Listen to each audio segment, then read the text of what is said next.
What's going on, everybody? FP Don here, bringing you another Fantasy Puck Patron League draft here. We got Division 4 Northeast set to draft, about to kick off at 7 p.m. Eastern Time, so we're coming up on about 7-8 minutes left until first pick.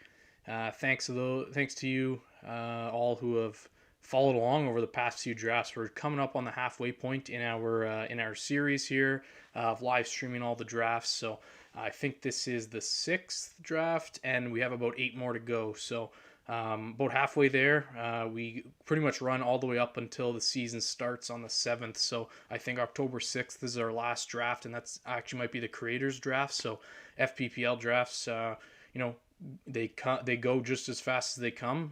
So yeah, thanks for tuning in. I see a few of you guys were in the weight room before I went live. So welcome, and hopefully tonight's a good draft. It's Div 4 Northeast. Don't forget to drop a like, and looking forward to another draft. This is my second live stream for the FPPL. I know Chris has done a few of them. I think Mike's done one as well. So it's going well so far, and we got 12 teams looking for a promotion into Div 3 or Div 2 even, depending on how they perform. And we'll go through the teams in a little bit. Looks like we're just waiting on two teams to join the draft lobby. And we'll get going. How's everyone's night going? I do have my Jays shirt on to celebrate the Jays clinching the division title in the AL East. So that's what I was watching. I actually have it on in the background as well still. So it's been good so far. Let me know also how the mic is. I am trying a different mic out. I got some negative feedback last time on my headset mic, so this one I got in front of me on my desk. So let me know how it is. I can adjust it as needed. All Things Hockey, welcome. Thanks for joining. Yes, hit that like button. Appreciate the support. Just waiting on Team Top G and Bill to join. I'll go through the teams quickly. First overall pick, we got Kaner's Cabride. I don't know what Cabride means, but he's got a donut as his logo, which I like. Farafox is drafting second. We got Bill picking third. Wojtek is picking fourth. Team Top G picking fifth. The Rito Express is picking sixth. Brandon's Best Team is seventh. Puck Hog picking eighth. Sand in My Shorts, I like that name, picking ninth. Gong Show Hockey's picking 10th. Hockey Balboa in the 11th spot, and then Nuxie rounds out the top 12 at the turn. I always like picking my favorite team name. I think I'm going to pick Sand in My Shorts this one, so that's probably the best name so far. Sounds a lot better. All right, perfect. Appreciate it. I will use this one going forward. Have everybody been doing fantasy pools already? How has everybody's drafts been going so far? I know it's probably a little bit on the earlier side, but I know most of my leagues that are not FP leagues are coming up in October. So like October 1st to 3rd, I know I have a couple. How's everyone doing so far? Happy with teams? Don, what's up, bro? Hope you're having a nice Sunday. Nice to watch a little FP draft before my keeper league tonight. Tristan, all right. Good luck in your keeper league draft. Let me know who your keepers are. I'm curious to know. I always like hearing about different leagues, especially the keeper leagues, on different settings, different numbers of keepers. So let me know, and good luck, Tristan. McDavid went third, Garrett. I'd love to know who went first and second. I'm going to guess like McDavid and Draisaitl went first and second. So unless power play points are like 3 points or something, I would be taking McDavid first or second. Sven, it's FP Don, Chris. This is Don, not Sven. I've done the APL draft a few weeks ago. Been avoiding the injury hammer so far. Good to hear. Good to hear. I guess Barkov would be kind of the worst injury so far that I can think of. There's been a couple smaller ones like Anders Lee, Jamie Benn that have gone down, but a little more short term. Keepers Jack Hughes, Bedard, Sider, Matt Kachuk, and Darlene. Wow, those are 5 good keepers. So I know Bedard's a tough keep in a lot of keeper leagues, but he's going to pay off sooner or later down the road. So as long as you don't have any limits in terms of how long you can hold them, I would be keeping Bedard too. WJs, yes, Joseph. We're all big baseball fans at FP, so the Jays winning is a good thing. Your draft is tomorrow, right, Don? It's a good question. I have to double check when my draft is. My draft is no, mine is October 5th. So I'm in D2 West. So I'm in Division 2 West. So I'll be picking. I'm actually the last FPPL draft, and then the 6th is the Creators League. Mac then Kachuk. Wow. Okay, so you must have a very heavy bangers league. Hits and blocks probably. Pims maybe even. I'm never letting go of Bedard. Yeah, I wouldn't either, especially if there's no limits. You might as well keep it. Oh, cab ride. Gotcha. Okay, you just didn't put a space. Okay, I see Kaner, your comment. It's cab ride. That's okay. I understand it now. I had a new 14 team keeper and had the 13th pick. My first 5 picks were Hughes, Celebrini, Bedard, Hudson, and Genther. I was pretty excited about that. Yeah, that's great in a keeper league. I'm surprised guys like Celebrini, Bedard, and Hughes were not kept. Best way to spend a Sunday night. Plus, I have a roto draft at 8. Awesome. Sounds like a few of you guys have drafts tonight. So, thanks for tuning in and kind of doing it in parallel to your draft. So, maybe you can kind of use this draft to help you identify some sleepers for your own. We put Pims for the first time, changed a lot. Okay, that makes sense, Garrett. That someone would take Brady. I still wouldn't, but you can always find Pims later from a guy like Truba or Gudis, who are good for like a 10-minute misconduct a couple times a month. All right, 30 seconds until we get started. I think I saw everybody in. Brandon, I see you're in at 7. Looks like you're just popping in and out of the draft lobby. So it looks like we got a full lineup here. No auto drafters, which is great. Good luck, everybody. We're starting in 10 seconds with Kaner on the clock. Who do we think he's going to take, McKinnon or McDavid, or is he going to surprise us with someone else? All right, let's get started. 45-second pick clock. The scoring is at the bottom of the screen. For those of you just tuning in now, this is the FPPL Division 4 Northeast Draft. Sorry. Oh, wow. So Kaner goes McKinnon first. I haven't looked at all of Sven's analysis lately, but I don't think we've seen maybe we did. I can't remember. So McKinnon, McDavid, the expected 1-2. Draisaitl goes 3, and then we have Kucherov go 1-4. Cale Makar at 1-5, and we're whipping through these picks now, guys. Rito takes Austin Matthews at 1-6. So I think in both of my streams, I've seen Makar go 4 and 5. So that's about where people are taking him. In FPPL and FP leagues, D always jump a little bit earlier than in probably your home leagues or leagues outside of FP. So Team Top G gets the first D of the draft and kind of sets himself up where he doesn't have to take an early one in round 2, 3, 4 even because he's got Makar. He's pretty much equivalent to like 2D when he's healthy. So Brandon takes Pasternak at 7. There goes Brady Kachuk at 8, Puck Hog. So that's pretty on par with what we've seen. Rantanen at 9. So we have guys like Kaprizov, Hughes that need to go still. That'll probably go in the next couple of picks. So yeah, there's Cap go 110 to Gong Show. Hockey Balboa, that's another good name too. I like that little pun on Rocky Balboa. We'll see who he takes. If he's going to go Jack Hughes, maybe he stretches and grabs Quinn Hughes. Why do the guys in Div 2 say they are the last FPPL draft? It's just the order, Chris. So we have just scheduled all the drafts for each of the divisions, and we kind of just went random. We didn't necessarily schedule like one div 1, 2, 3 or anything. So Div 2 West is the last draft in the schedule on October 5th. Don't forget to smash that like button. Thank you, Wicked. Good to hear from you as always. And yes, thanks for the support. Okay, wow. So Hockey Balboa kind of takes a little bit of a reach here. First one I've seen, Kyle Connor at 111. It's all right because we do see him sometimes going at the turn in the second round. So it's not a huge reach, obviously, as a first rounder, but I haven't seen him go at the 11th spot yet. So Nuxie, he gets the brothers, Quinn and Jack Hughes. That's kind of fun to have on your team. Hopefully, Jack's a little bit more of an injury-prone forward, but hopefully he stays healthy. He's like always on pace for 100 points when he's healthy. It's just he usually misses a few games. Hockey follows up Kyle Connor with Willie Nylander at the 2-2 spot. So nice start for hockey. He's got a couple snipers, both capable of 40 goals.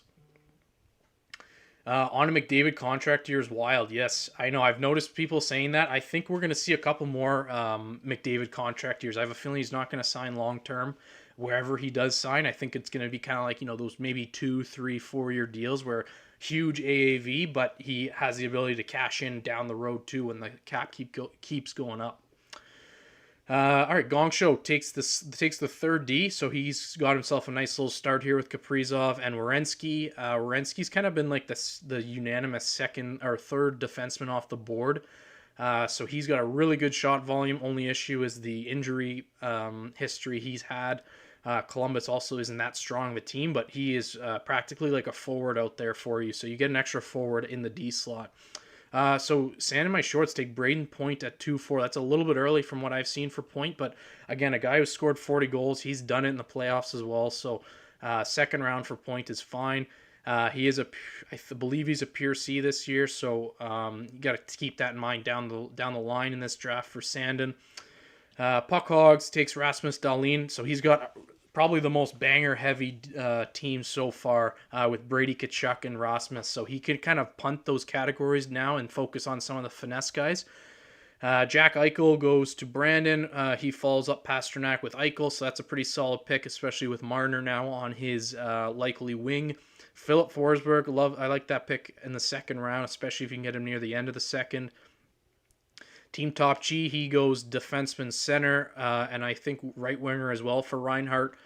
So he grabs Reinhart at 2-8. Bouchard goes 2-9 to Wojtek. So he's got a nice little start too with Kucherov and Bouchard. So two guys that over a point per game likely, but does need to think about some periffs coming up. Maybe he grabs like a Mackenzie Weegar at 3-4.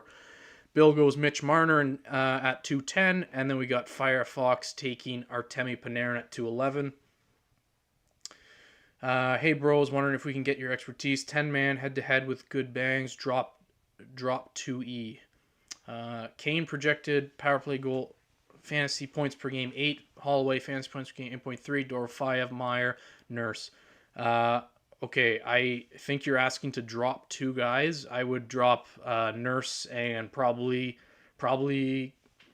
Kane. I like Dorofeyev's goal upside this year, especially on Vegas's likely power play 1, but there is a little bit of concern for 5-on-5 where he's going to be playing. Meyer's a great bangers player as well as Holloway, so I would not drop them. Nurse can go. He's like not as needed. Best draft position. Mikael, that's pretty up to personal preference. I've seen guys do really well at the turns, whether that's the 1-2 or the 11-12. It kind of depends on how many teams are in your league. And I guess if it's an FP league as well. I didn't like waiting a lot last year in FP's draft. I think I had the third pick, and I didn't like having to wait because a lot of the D went in those waiting times. So it's personal preference. I'm fine with anywhere from 10 to 12 this year, I think. Nuxie has an obligation to have a Hughes pun in his team name now. That's a good point. Maybe like a joke about Luke if he gets him too. All right, let's catch up here. Kaner takes JT Miller at 2-12, then Josh Morrissey at 3-1. So that's I think we're entering I want to say like tier B.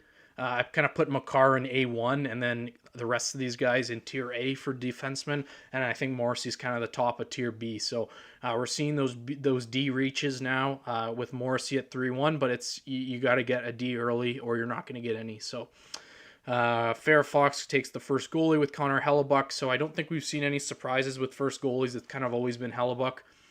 Gensel at 3-3. I like Gensel a lot this year. Tage at 3-4 and J-Rob at 3-5. So two guys that we've kind of seen ups and downs from in their career where we've seen them be really good and score 40 goals, and then we've kind of been left wanting a little bit more from both of them. So hopefully they have some good years. Both guys capable of 40 goals if they get some puck luck their way. Vasilevsky goes to Ritu at 3-6. Hedman 3-7 to Brando, and then Puckhog takes Timmy Stew. So let's get the defense counter going. Who is left without a defenseman? We have 1, 2, 3, 4 teams left without a defenseman. So I always am interested to see if any teams punt defensemen. Okay, Sandin took Mackenzie Weegar, so that is his first defenseman. I like Weegar this year. Even with the risk of Perek being PP1, I think Weegar covers a ton of categories. You can see those projections up here. 200 shots, 200 hits, 200 blocks. So really good. I'm surprised Puckhog didn't take Weegar, knowing he's been just stashing Perifs. Boldy at 310, a little bit early for where I like him, but I know a lot of people are high on him. They kind of think he's going to take a step forward this year. Div 3 has a draft at 9 p.m. on the 5th, though. Let me check that. Oh, you're right. I think it's just the order we have it in, Chris. So I'm at 7, and then there's D3 Midwest at 9. So yes, you are correct that there is a later one. Isn't Div 3? Yep, you were right, Johnny. My bad. I do like Balboa's team so far. Connor regression inbound. So he went Connor, Nylander, and Keller. Yeah, I don't mind that. He doesn't have a D yet, which is a little concerning considering we've already seen guys like Morrissey and Weegar go. But pretty good wingers, so he knows that the wingers can be a little weak, and he's grabbing and capitalizing with that. Not liking Connor there at all. Yeah, I agree, Joseph, a little bit early for me. But again, kind of if you like a guy like Kaprizov, Connor can kind of be a little bit less than Kaprizov. 40 goals, he's going to shoot a lot. Thoughts on McDavid following Gretzky down to LA? I haven't thought about LA for McDavid, but I could see that, especially with Kopitar retiring. They're going to need to kind of fill up that top 6, and then they're going to have a little bit of cap freedom now. Werenski seems to have fallen behind Quinn lately. Yes, I have noticed that too. I would probably be taking Quinn first as well. I think last year was a big step forward for him where he was shooting the puck a ton, and we didn't see that from him in previous years. He was kind of one of those guys like a Luke Hughes who are very point reliant and assist reliant, and then all of a sudden he started shooting like crazy. So that really bumped his value up and my likeness for him up. Don't like point that early. That was at the 2-4 spot to Sandin. Yeah, I agree. I don't like the point pick that early as well, but another 40-goal guy that has been doing it for a while. Pretty consistent. You know what you're going to get from him. All right, so to round out the third round, we saw Clayton Keller go to Hockey Balboa at 311. Jesper Bratt. These are two really similar players, not guys that are going to score that much, but a lot of power play points. 90 points is pretty accurate for their projections. So nice picks to round out the third round. Then we see Moritz Seider go 4-1. We see our third goalie go to Hockey Balboa. So he's still without a D, but he did grab a goalie. And probably the best goalie available at the time. So I do like Otter. Anywhere kind of in the 4, 5, 6 round, he's solid. Marty Natchez goes 4-3, a little early for Bedard. So sanding my shorts, he's gone Point and Bedard. I know Bedard does have winger eligibility this year, so it's not as concerning, but a couple centers that he's grabbed in the first 4 rounds maybe could have grabbed a guy later instead of Bedard, but I'm not huge on Chicago this year. I still think what we saw last year from Bedard might be the same. You do get a lot of shots, though. Brandon Hagel goes at the 4-5 spot to Puckhog, and then we see Adrian Kempe go at 4-6 to Brandon's best team. I'm a big Kempe fan. I do notice him going pretty early in FP drafts from what I've seen, but again, he's another guy that shoots and hits a good amount, so you kind of get some coverage on the periffs. Quinn should be behind Werenski. I don't know. I kind of like Quinn more, as I mentioned. I just kind of made my case for Quinn. Okay. Werenski should be behind Quinn. Yes, I agree. I like picking third or 8+. I also don't like waiting. Yeah, I agree. In the middle is fine too because you're not waiting too much. But I kind of like not having to make tough decisions between two guys sometimes. And when you pick in the middle, you often have to do that. I've seen enough. Wojtek won the draft. Johnny Clash, I kind of think he might be Wojtek, but I do agree. I like this start for Wojtek. He's covered a lot of positions, and he's also on the clock right now. I think Morrissey's in for a big year again. Yeah, Morrissey could. He was pretty. I think 2 years ago was his really good year and his kind of breakout year. He had a lot of power play points. So if Winnipeg returns to having a really strong power play again and Morrissey's involved in it, then we could see that. We saw Pionk kind of steal some points from Morrissey, and I think Morrissey needs those power play points to be really valuable and to kind of work himself into that tier with a Bouchard and Dahlin. Loving the speed, boys. I agree. Yep, I think Kaner, I think you said you had 2 drafts today, so I know you like the speed as well. Let's get caught up here. Yossi goes to Ritu, so I like that pick. Yossi has been playing good minutes in preseason, so it doesn't look like his health concerns are that big of a concern for Nashville or him. They're using him to his full capacity, so he could be a league winner anywhere after like round 3. Top G goes Cole Caulfield, and then we see a run of D here. We see Wojtek taking Lane Hudson a little bit early. I would just grab Fox instead of Hudson, in my opinion.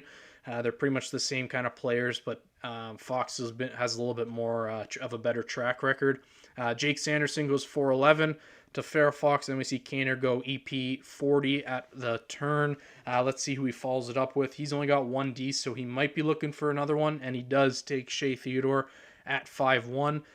These D, man, they're going very early and often in FP. So I don't really like calling them reaches because you kind of have to take them or you get stuck with none. So Shea Theodore at 5, probably the earliest we've all seen him go. But again, PP1 likely, another D. So we've got 5D in the last 6 picks. Crazy stuff.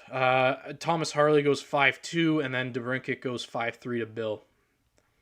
Balboa's got a good team. I see a lot of people liking Balboa. Yeah, so I think the D fade is definitely the more attractive picking. So you have a lot of really good upside forwards because you're punting those D. So yeah, I could see the appeal. No Uyghur yet. I guess that was before he went. I got to catch up on these comments. Never mind, he took Hudson. Bum team. It is a little early for Hudson, I agree. So he's another guy very reliant on power play points, power play assists. I don't like Balboa's team. Joseph, wow, okay, you're kind of in the minority with not liking his team. I've seen a lot of comments about Balboa. I've only got pick 7 to 14. Never got a higher pick, and it's random. But I love picking back to back. You get a whole lot of time to think of what players you want, and you get 2 in a row. I agree. You don't have to make those tough decisions. It's always tough when you're picking between 2 guys, and then you pick wrong, right? Like you pick a guy and he gets hurt, or you pick a guy and at the end of the season you go back and look, and you're like, oh, I could have had so and so instead, and I picked wrong. So you're kind of you're narrowing it down, and you got the right knowledge and research to back up 2 players. You just make the wrong pick sometimes. So though you avoid that when you pick at the turns.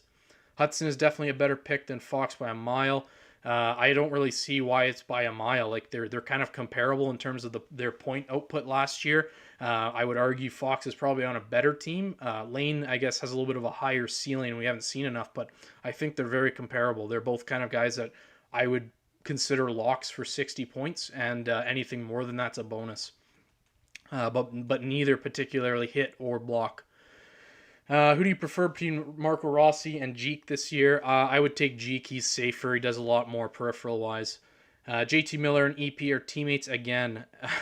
That's a good point. Good call out, Kaner. Yeah, so we'll see how that, if they can handle their conflict and help out Kaner's cab ride. All right, let's get caught up here in the 5th round. Crosby goes to Wojtek, so he grabs a center. Wyatt Johnson at 5'5". I like that pick a lot. Igor Shesterkin goes 5'6" to Rito. Wow, so he's taken 2 goalies now in his first 5 picks. So he's stashing goalies, Vasilevsky and Shesterkin. That's a little bit odd. We still have quite a few teams without a goalie yet, which is not unexpected. Wow, okay, so Chychrun goes 5'7", Sergachev goes 5'8". I like that pick for Sergachev. Like, you could probably put him up here with this run of D, so you're grabbing him about a round later than similar guys. I do like Sergachev. He had a little bit of a down year last year, especially I think he was coming off an injury. So I expect him to have a little bit of a better year, as well as Utah in general. So Kemper goes 5'9".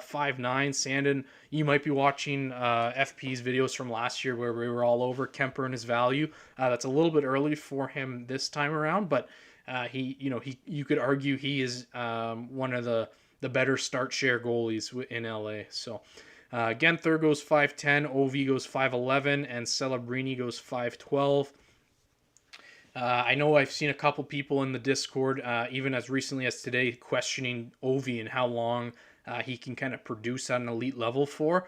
The age will catch up to him sooner or later, but as of now, like at the end of the fifth round, it's not a huge risk. It's not like you're taking him third round, but he still can probably hit 30 goals as long as he's not going to get hurt.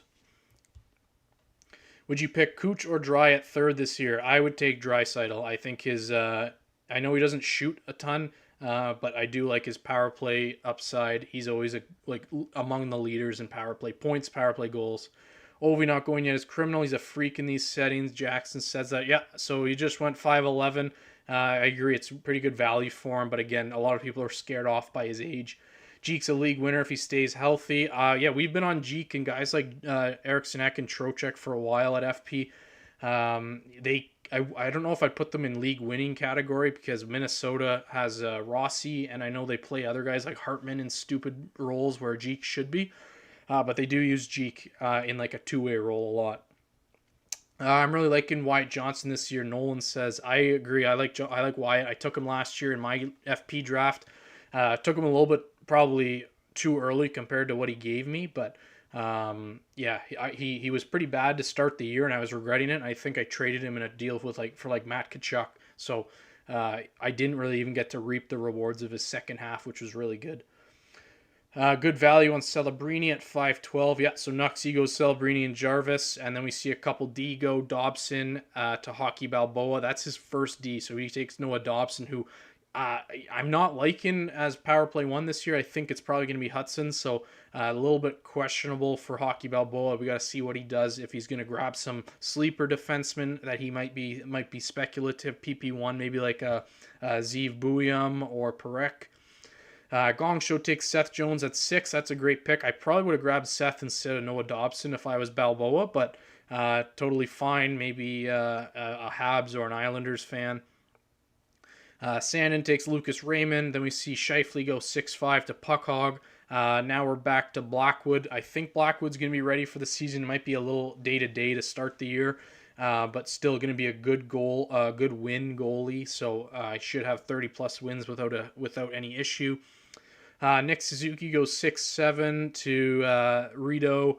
Dougie Hamilton at 6'8", and then Matt Tkachuk at 6'9". So Wojtek's prepared to stash Matt Tkachuk. I'm always interested to see where he goes and what people's teams look like after they take Tkachuk, because you're kind of losing a top 60, top 70 player in order to get him for the second half. So you're gonna have to stash him, but you get a free waiver, you get a free pickup pretty much to grab someone you didn't grab in the draft. I hate the Ovi pick. I don't know if I hate it at 5'11". If he picked him at like 3'11" or the start of the fourth, I'd maybe say it's a little bit early, but I'm fine with him at the end of the fifth. Bro, why would he pick Dobson? Nolan, you're really hating on Balboa's team. I don't know. It's not as bad as you're making it sound. I think he does need some more D though. I think Celebrini usually goes in the third round. I wouldn't say he goes in the third round in redrafts, Chad. In keepers, yes, definitely probably earlier than the third round even. But it's probably, I think it's pretty safe to put him in the fifth round. We've had the OV conversation for years about slowing down. I agree, so it's going to happen sooner or later, Tristan. He's a few months removed from 44 goals in 65 games. Yeah, but you got to wonder how much of that was kind of fueled by some adrenaline and the desire to break Gretzky's record. So if he doesn't have that kind of target, do you think he maybe gives it as like 110%, which he was giving, or is he going to maybe give it 80-90%? So I agree, still consistent, and I don't expect him to kind of regress to anything less than what we saw from him a few years ago, 30 goals at a minimum. Then Dobson, never mind the downfall of Balboa. Okay, people are turning on Balboa. Sold so hard. Oh my gosh, is this your guy's buddy or something? Dobson way too early. Yeah, I agree. I would have taken Jones there, even Dougie Hamilton instead of Dobson, but again, maybe it's a Habs fan. Gong Show has a nice team. He goes Cap, Werenski, Boldy, Natchez, Kenter. Yeah, I agree. I like this team a lot, actually. This is a good one from Gong Show at the 10 spot. Pretty good coverage. You got 2 good D, power play 1 D, as well as some really good upside guys in Boldy and Natchez. Yeah, I agree. Dobson over Dougie and Jones is wild. Yeah, a lot of people not liking this Dobson pick. All right, let's get caught up here. I think we were up to Matt Kachuk, and we started talking about him having to be stashed. Rob Thomas at 6'10". I think that's a little bit early for him. I know he's a pure C, but again, I think he was at around 90 points last year. A lot of assists on Kyrou goals and power play points. So, he's going to be fine, but a little bit early for a C. Travis Konechny at 6'11". He's a good Perifs guy too. Really good in PIMS leagues, so he's known for getting a couple 10-minute misconducts. Kane goes Bobrovsky at 6'12", so he gets his first goalie. And then Timo Meier at 7'1". I love that pick. Meier in the 7th round is a steal, in my opinion. He could easily be going up in the 5th round here. Marchenko at 7'2", Aiden Hill goes 7'3", and then Nyes at 7'4". So Nyes, again, a guy that kind of like a Boldy. I think we're kind of hoping he takes a step forward now that Marner's gone. But he also, at a very minimum, gives you good hit volume. So you can kind of, punt one of those D at the very end, like a Rasmus Anderson, instead of taking him because you've got Nyes. Jordan Kyrou at 7'5". I like that. He's a guy that I think might score 40 goals at some point in his career. I think he was in the low 30s last year. Drake Batherson at 7'6", and then we got Brandon on the clock here. I think people are overreacting about Dobson. He might not be PP1, but he's a lock for PP2, and I genuinely feel like the Habs PP1 and 2 will be shared. Yeah, that's a good take, Elior. I agreed. I don't think Dobson's that bad, but I would be focusing on power play 1, especially for my first defenseman in the draft. They do also have Matheson, who I don't think they're just going to completely shove off of any power play. I could see him and Dobson both being on power play 2, and then Hudson getting power play 1. But Dobson, for good teams, like you should be okay with taking their number 2D. Like we saw that with guys like Devin Tays. Like it's totally fine to take a really good team's number 2. Is Montreal a really good team? Maybe not, but Dobson can be a really good defenseman, and we've seen that. So, if something happens to Hudson, maybe someone's preying on its downfall. I would say Dobson's probably next in line, even in front of Matheson.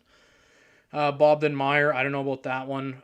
Best kept secret says that. I don't mind that. I like Bob. Say what you want. He's getting up there in age too, but Florida is Florida, so he's going to get some wins. They also traded Spencer Knight too, so I think that even lessens the pressure on Bobrovsky. Doesn't have Knight breathing down his neck that they have to get him reps for. And then I like Meyer at 7.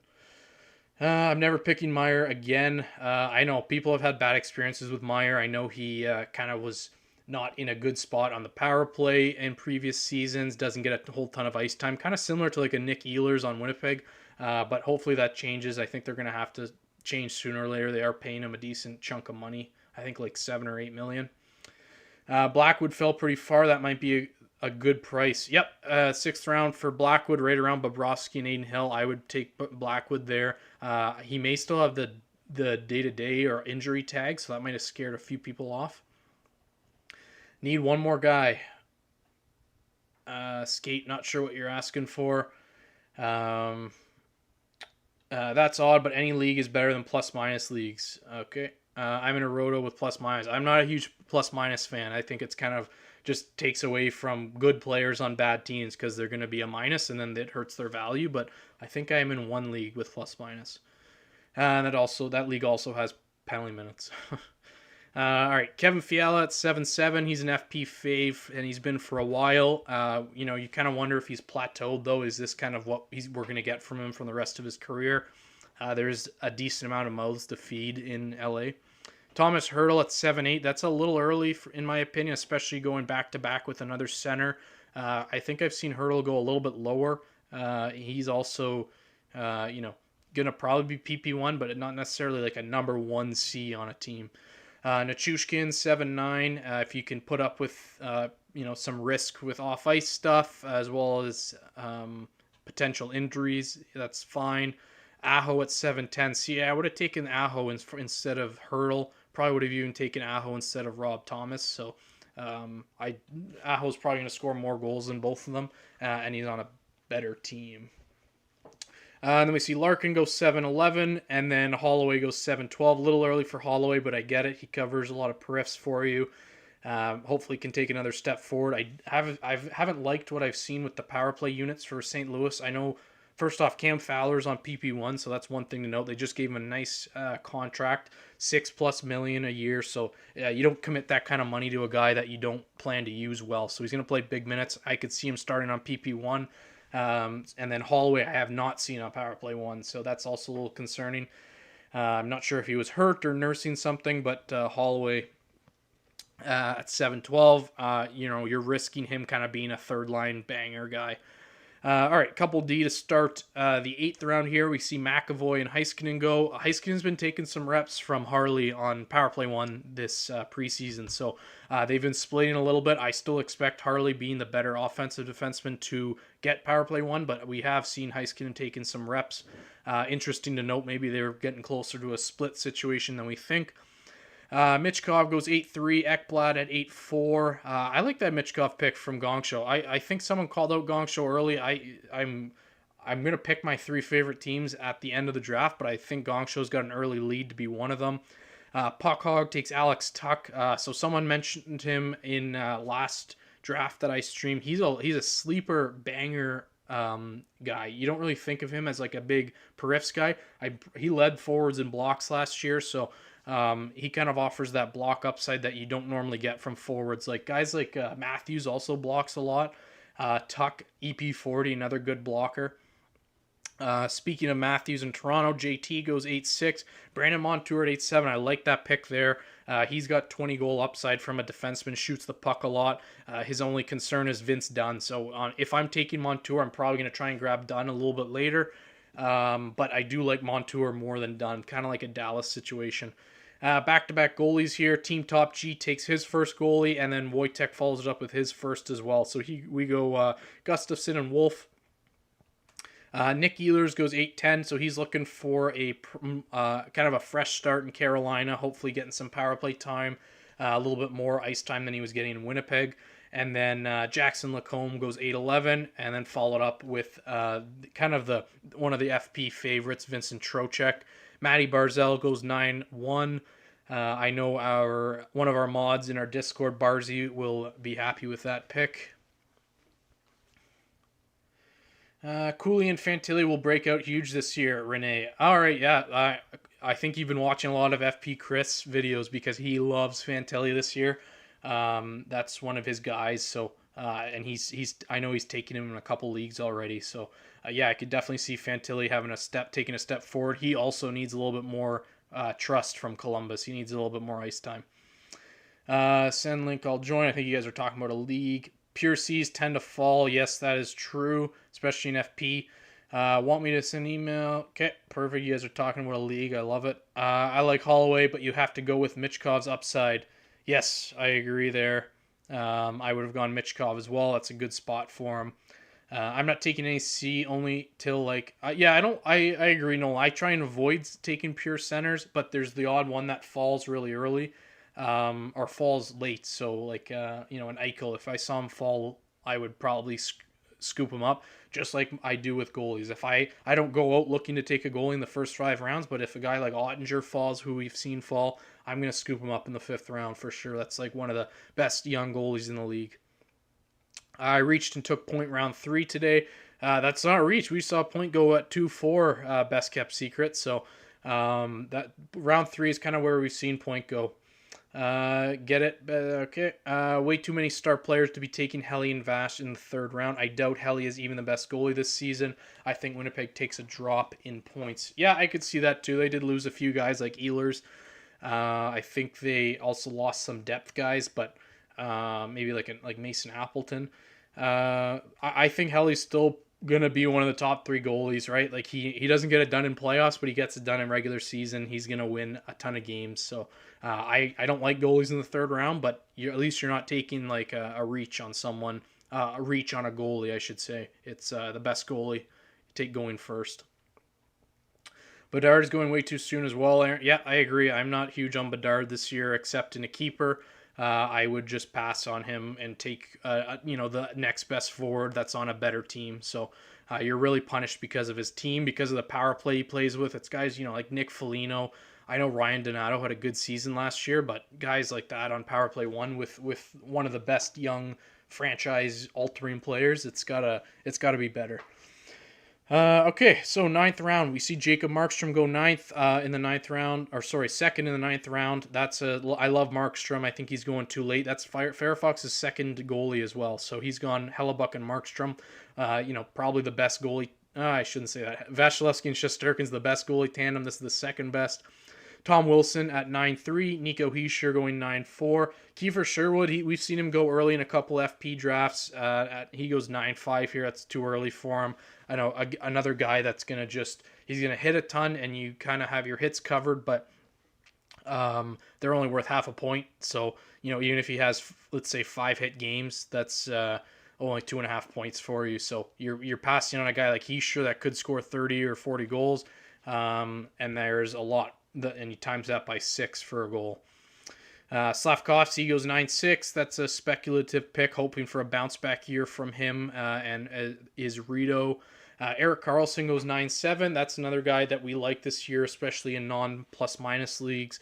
Going to be PP1 on Pittsburgh. Still a Pittsburgh power play 1 with guys like Crosby, Malkin, and Rust and Raquel. So they have a really top-heavy team. Their lineup on paper looks pretty bad, and I don't expect much from Pittsburgh, but they still have a pretty good top 6. Stolars goes 9-8, just secured a nice contract for himself, nice extension with Toronto at a really good rate. So I think he's less than $4 million. So that's nice as long as he stays healthy. Svechnikov at 9-9. I like that pick a lot. I think Carolina's expecting big things from Svech this year. He also is a nice little bangers guy, good hits and blocks. Zibanejad goes 9-10. Demko at 9-11. Zach Hyman goes 9-12 at the turn. So that's a nice pickup for Nuxie. And then he follows it up with his first goalie in Sorokin. So do we have everyone with a goalie at this point? I think so. Yep. Oh, I lied. Gongshow needs a goalie. So Gongshow's the last one with a goalie. Without a goalie, I should say. Nuxie took Sorokin for his first. I like that turn here. Hyman and Sorokin's really good. You're going to miss 1 month of Hyman, and he's going to come back right to power play 1. Morgan Geekie goes at the 10-2 spot. That's a little bit early for him. He did have a really inflated shooting percentage last year. I like him, but I like him kind of in that 15th round spot. Gong Show takes Morgan Riley. Man, I'm really liking Gong Show's team. He's got 3 power play 1D and a couple speculative picks, like guys that we're hoping take steps forward.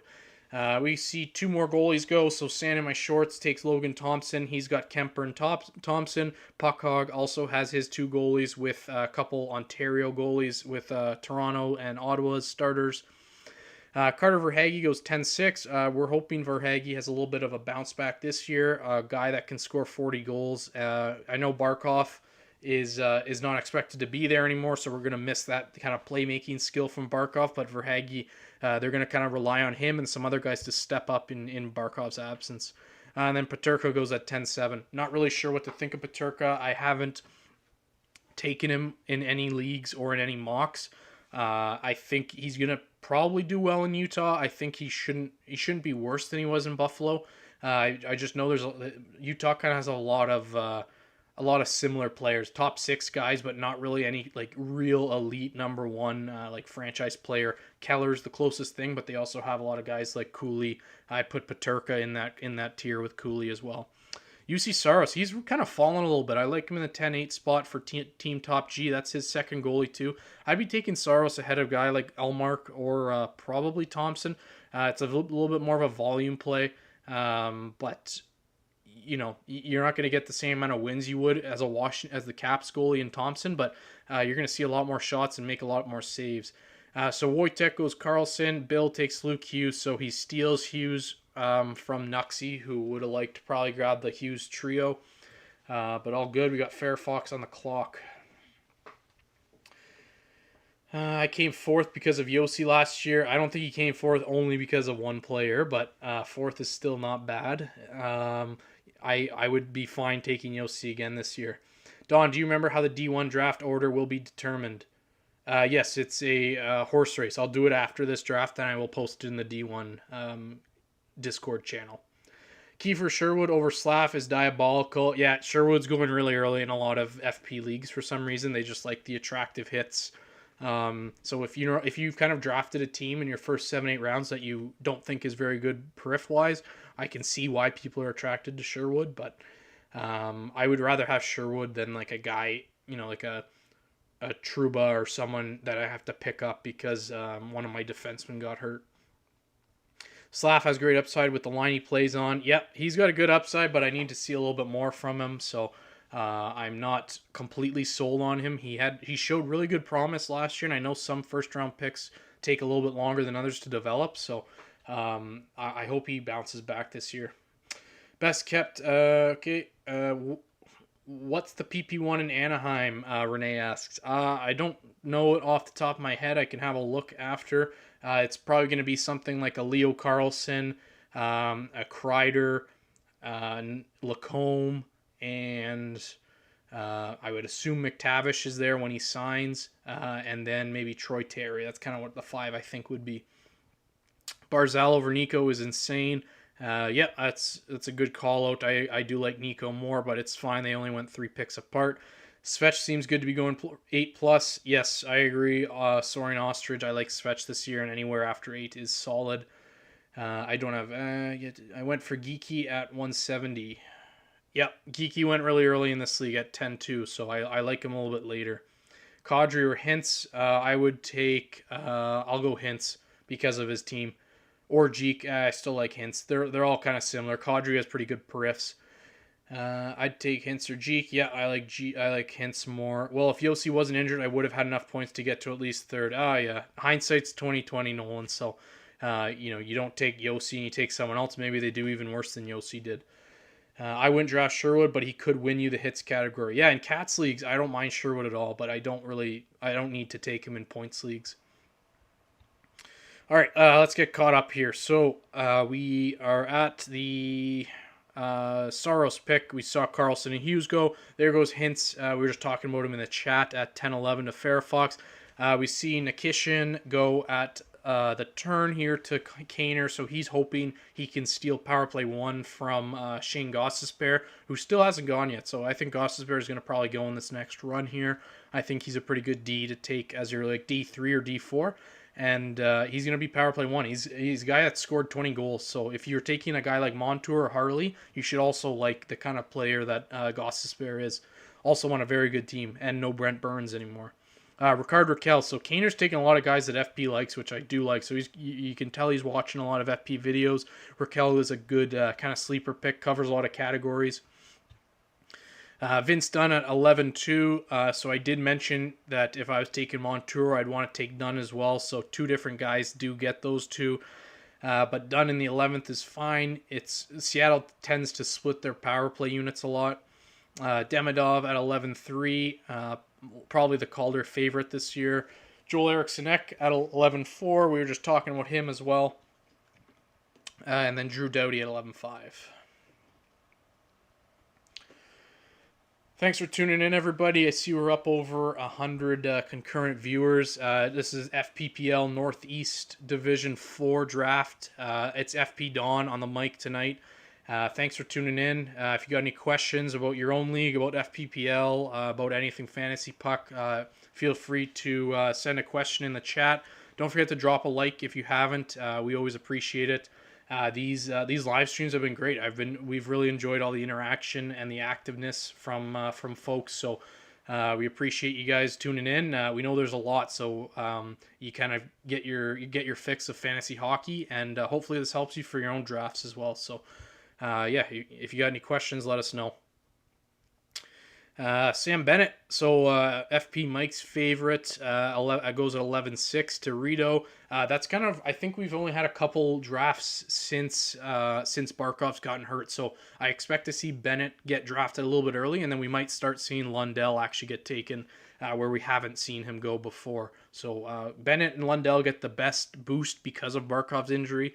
It's no fun to kind of look at the benefit of a guy getting hurt, but when you're playing fantasy, you kind of have to take those emotions out of it, and kind of look at who's the next guy up, right? Like that's how the Florida Panthers are thinking too.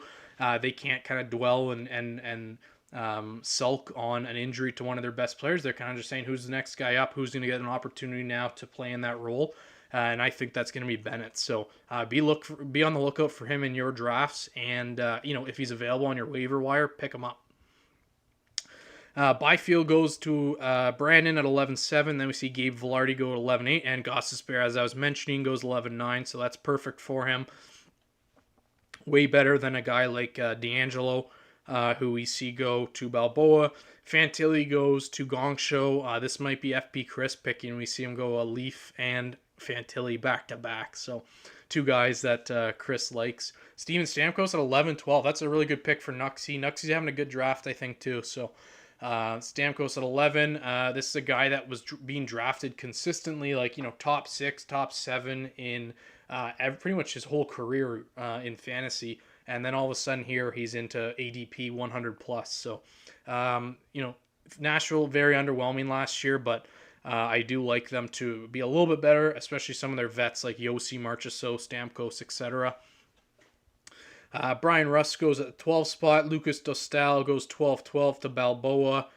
So he's got 3 goalies now, Demko, Ottinger, and Dostal. Gongsho goes Buium at 12-3, hoping that he gets power play 1 over Brock Faber, who was the power play 1 guy last year.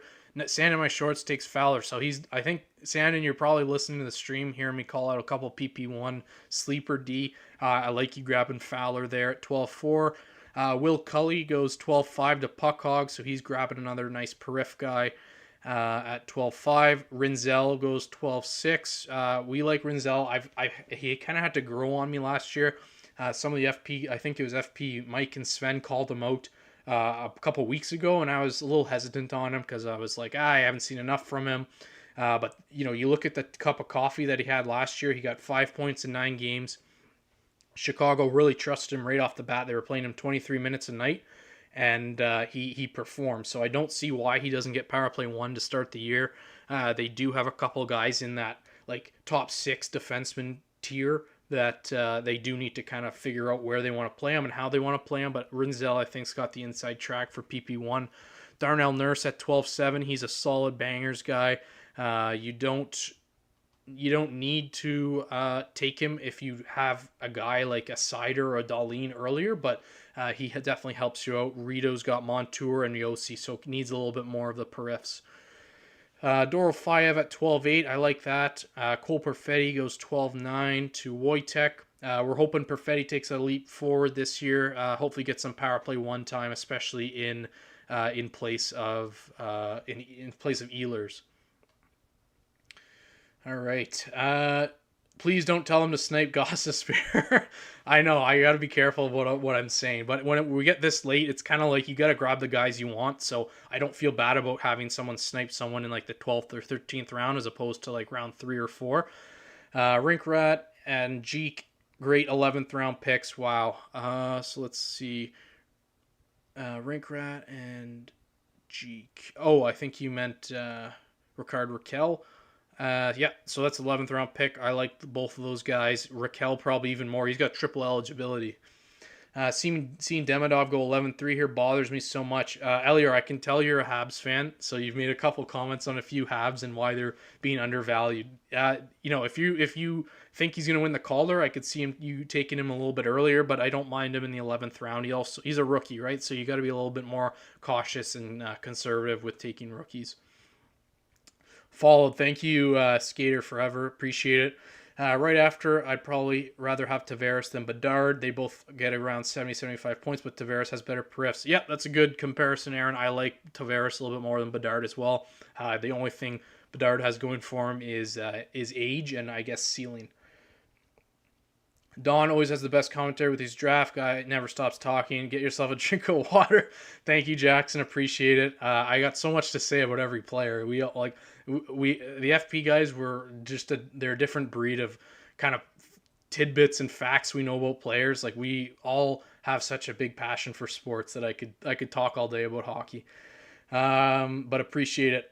Nuxie making solid picks at the turn. Yep, I like Stamkos. I like the Hyman and Sorokin pick there. So Sorokin, he had really good stretches. He was like a top 5 goalie for about maybe a month or a month and a half stretch in both the middle of the year last year, and then kind of returned to his normal production.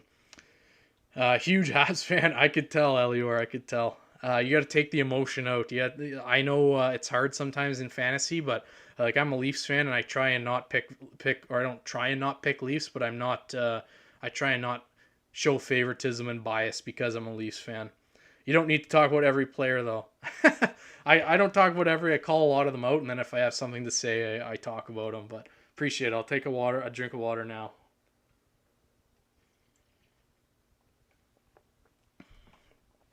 All right, let's get caught up here. Bill goes Jordan Binnington at 12-10. That's his second goalie. So he's good for goalies. Cutter Gauthier goes 12. A guy that needs to shoot a little bit more on the net, and I think he can really show his potential. That's a guy, actually, I didn't mention him on who I thought would be PP1. I think Cutter will start on PP1, but he's probably got the shortest leash of anyone. So he might go there until McTavish is signed.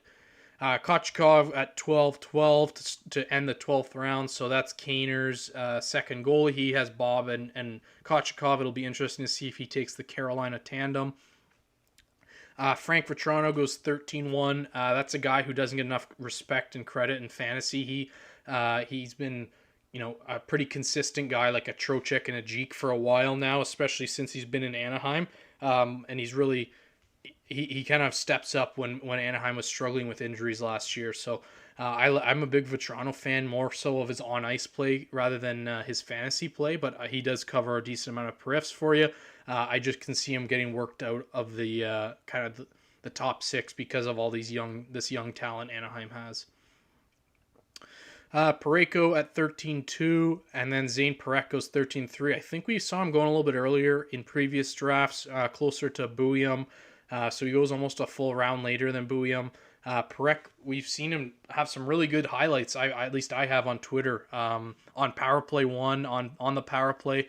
So Uyghur's probably sweating a little bit for the power play time, but I still think Uyghur's got too good of an offensive upside to not put on the power play. Parekh might have to just work himself into that role, or Uyghur play himself out of it. Hanifin goes 13-4.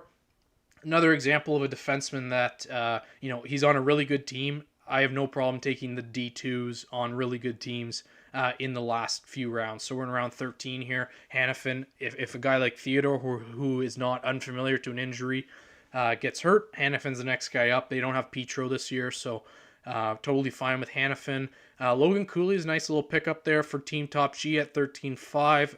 Pionk goes 13-6 to Rito. He's grabbed a few defensemen now because he didn't take a ton early. So he's got Nurse and Pionk back-to-back. Sam Montembeault at 13-7. That's a little bit of an interesting pick. I still think there are better goalies available than Montembeault. Swayman, for example, I would have preferred over Montembeault, but, Montreal's heading in the right direction, so we could see Montembeault outperforming his projections. Okay, got Rasmus Anderson at 13-8. Duchesne goes 13-9, and then Swayman, I like that pick at 13-10, as I mentioned. A couple back-to-back centers with Strome, and then Nuxie goes Nazem Kadri and Vejmelka at the turn. So he's got his 2 goalies. I think we're pretty much wrapping up the 2 goalies minimum.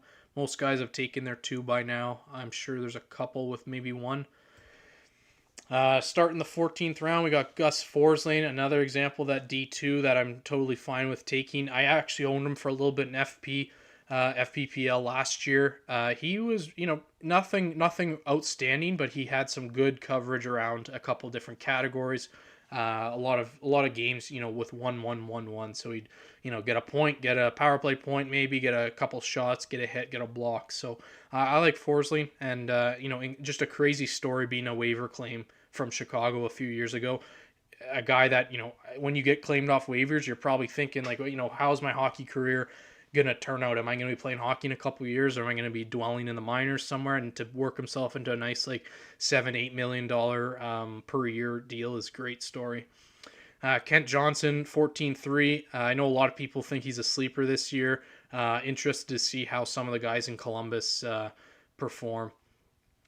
Alexi Protas at 14-4, 30 goal guy last year, but we probably expect him to regress from that a little bit. I think a few guys in Washington kind of outperformed their expectations, but you never know. Protas might be learning from Ovi on how to score in places that guys don't think they can score from. Cousins goes 14-5, Tyler Toffoli 14-6, and then Landeskog goes 14-7. So Rito's grabbed a couple guys with the periph upside, so he's been clearly targeting them in the later rounds. Bennett, Nurse, and Landy are all guys that should be peripheral heavy guys. I'm avoiding Landeskog, as I mentioned in my last stream, just because I don't think he's going to play a full season of healthy hockey, but that's fine in the 14th round. Mark Stone at 14-8, another guy. If he's healthy, that could be a really good pick. He might be like sixth to eighth round value. Stuart Skinner goes to Wojtek at 14-9. Came into camp 25 pounds lighter, so clearly was committed to his offseason workouts, offseason plans. So I like that pick as your second goalie. Shabbat 14-10, and then Patty Kane. So he goes one pick. So Kaner, you got to change your name now because you didn't get Patrick Kane, unless you get Evander Kane. But then the cab ride joke doesn't make sense. All right, let's get caught up with the comments here. Sam Bennett going in the 11th, not insane. I feel like he should have been taken way earlier with Barkov out the whole year. Ham, yeah, that's a good call out. I think with kind of how the ADP is showing and the X rank, I bet you he wasn't popping up on people's screens early enough. So unless you remembered to go take him, you wouldn't see him yet. But yes, he should be going earlier going forward. I do expect that to correct.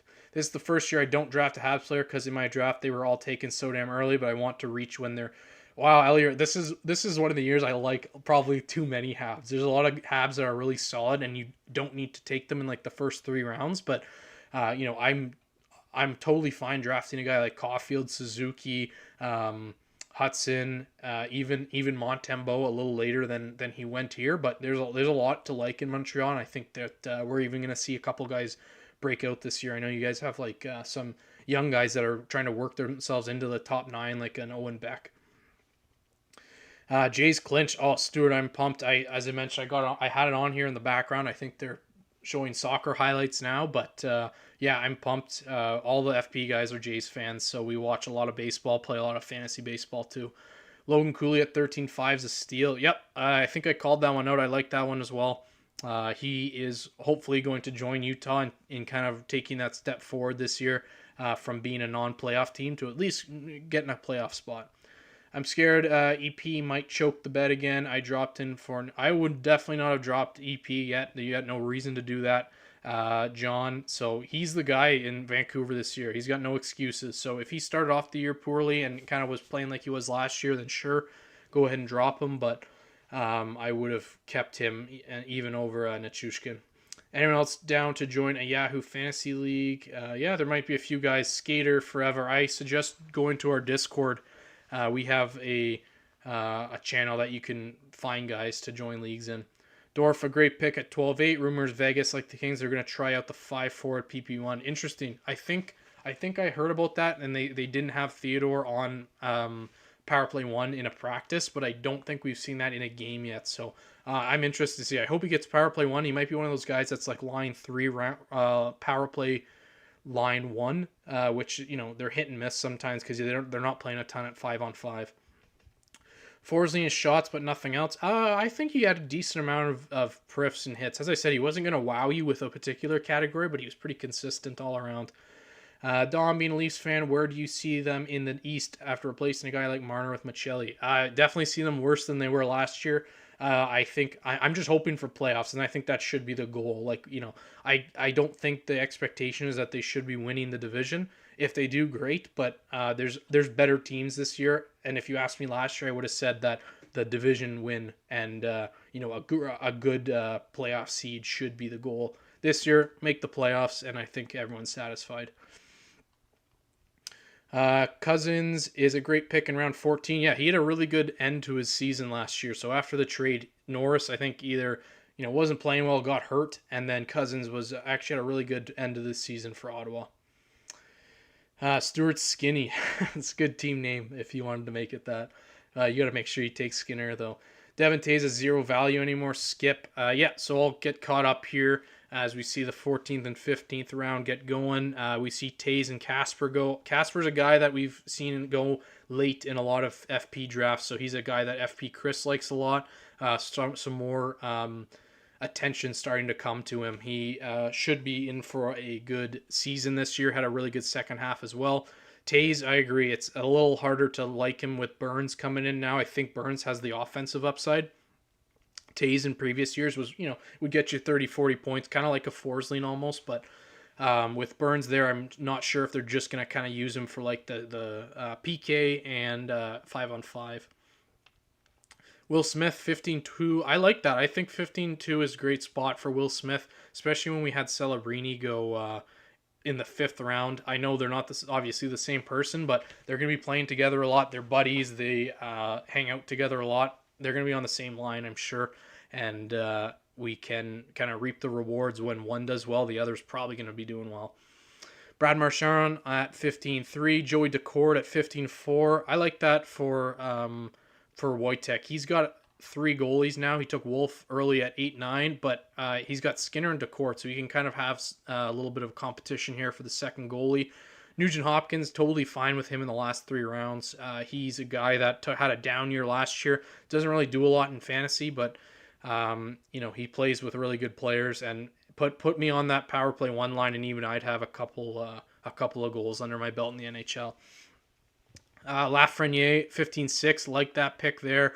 I think Rangers are kind of, now or never for Laf in terms of what kind of player he wants to be. If he wants to be a top 6, top line guy, he's got to prove it. And I think he's New York's a little concerned that he might just fall into one of those middle 6 kind of players. So now or never for Laf. I want to see him break out a little bit more, return to what he was doing 2 years ago.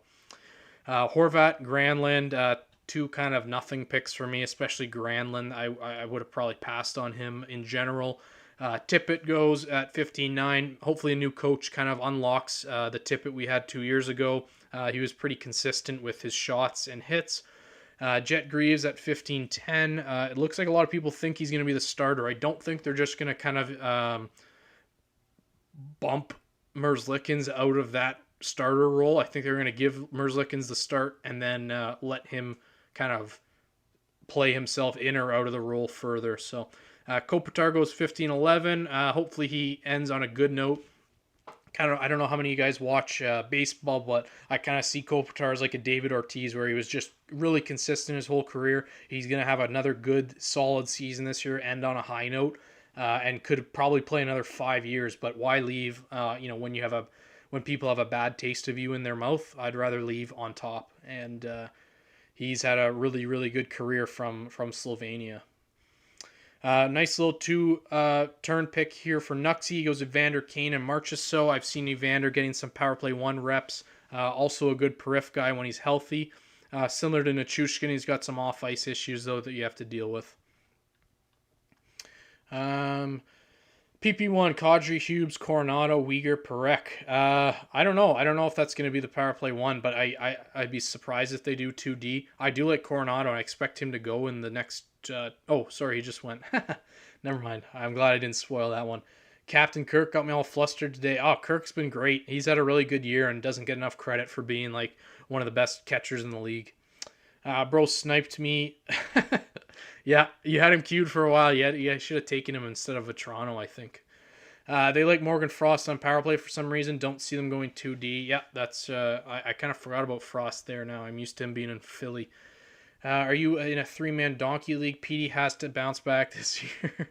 Horvat in the 15th. Lost my spot here. Horvat in the 15th is insane. Yeah, he's all right. Pretty good for 30 goals. Just kind of on a boring team. Jet Greaves, nice sleeper pick. Yeah, as I said, I don't think he's going to be the number 1 to start. But Merzlikins, if he plays like he was last year, he'll be the number 2 pretty quick. Hi, I have a question for you. I have Bob and Mac Blackwood as my goalie. Thoughts? That's totally fine. Those are 2 starters, 2 guys that are going to get you 30 wins easy. So, no issues with that, Logan. What do you exactly like about the Islanders? Very mid. Yeah, I agree. They are very just boring. They don't play exciting offensive hockey. So Horvat, Sorokin, maybe Tony DeAngelo is the kind of it when it comes to what guys I'm looking at in drafts at all. Okay, let's get caught up here. We were right around the turn at March or so. Then Patrick Laine goes 16-2. William Eklund, who I think will take a step forward this year. Matt Coronado, I love that pick from Sandon. He's grabbed a couple nice late round picks that I'm a fan of. Gostisbehere, Fowler, Tippett, Coronado. Dubois goes 16-5. Freddie Anderson goes to Brandon. So Kochekov. So Kaner doesn't get Kochekov. And Freddie, he only gets Kochekov. We see those split. Jared McCann at 16-7. Bichelle, so we've called him out, I think, in a couple of videos for his periffs. Great hitter, great defender for bangers leagues. Not going to score you many points, but you're grabbing him for one reason and one reason only. Lehkonen 16-9, Buchnevich at 16-10. I like that pick there. A lot of people tend to grab like speculative flyers, but it's always fine grabbing a safe pick like Buch. Like he's going to put up the same, pretty consistent, put up his points. He'll get you 60, 70 points. Monahan and McTavish go at the end of the 16th, and starting the 17th, we've got two goalies. We've got Wall and Gibson. So I'm off Gibson this year. I'm not really taking Detroit's. I think you look at their decor on Daily Faceoff, and they probably have one of the worst decors in the league. Cider's the only thing with a little bit of life in them. Snuggerud goes at 17-3. He's another Calder favorite for St. Louis. I think had a couple cups of coffee last year. Lundell, so again, a guy you wouldn't be seeing get picked about a week ago. Now that Barkov's out, he's probably going to be the 2C, maybe even the 1C, depending on what team they're playing. Spencer Knight, Barkov goes to Redo. Okay, so I think he's maybe hoping Barkov comes back. I don't think that's the case, but especially with knee surgery, but you never know.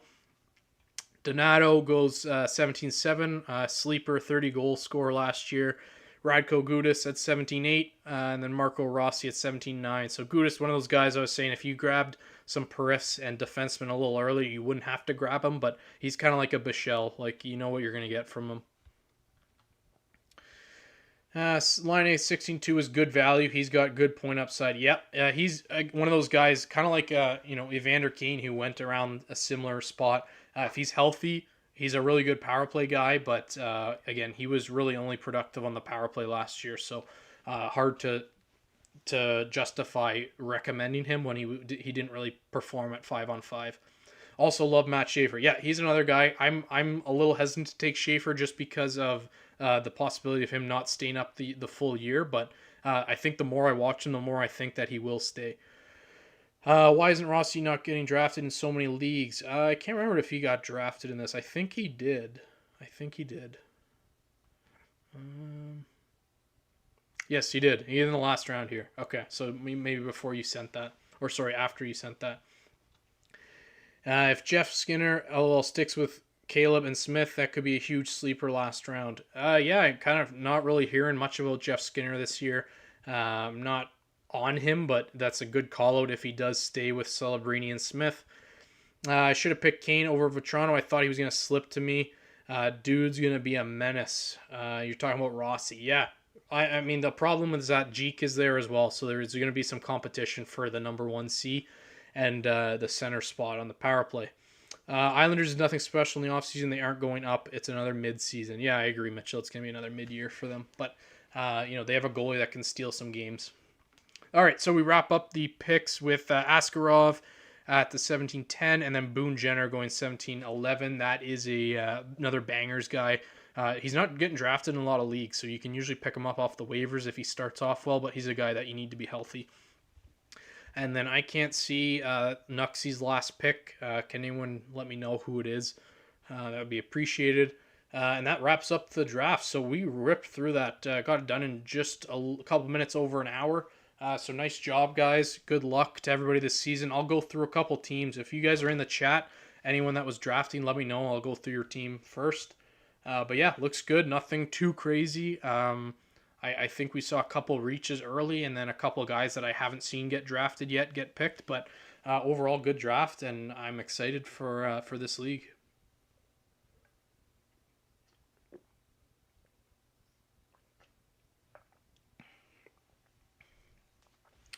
Rossi won't get power play one time unless someone's hurt. He also has 0 per Fs. I think Zuccarello's hurt, Ostrich, so I think that's a guy that he might take a spot from on the power play. But I agree, it's tough to justify picking him over Jeek. I still think Jeek gives you a safe perif coverage. Bichelle may get hits, but I'd rather have Trouba or Romanov for hits and blocks combined. Yeah, that's not bad. Trouba was kind of boring last year when he went to Anaheim. I didn't even really like him for what he was good for in New York, playing less minutes. So we'll see what he can do this year. Romanov, I did own a little bit last year for that exact reason.